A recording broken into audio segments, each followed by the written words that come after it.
आहा टमाटर बड़े मज़ेदार, वो टमाटर बड़े मज़ेदार, आहा टमाटर बड़े मज़ेदार।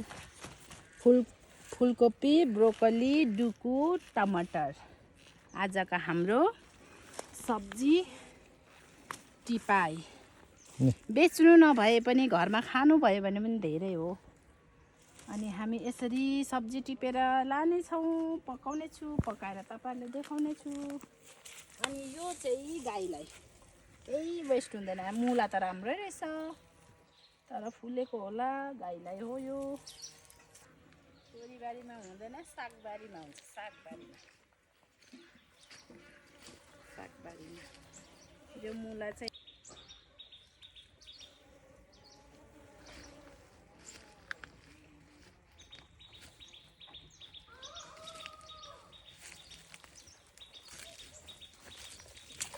ल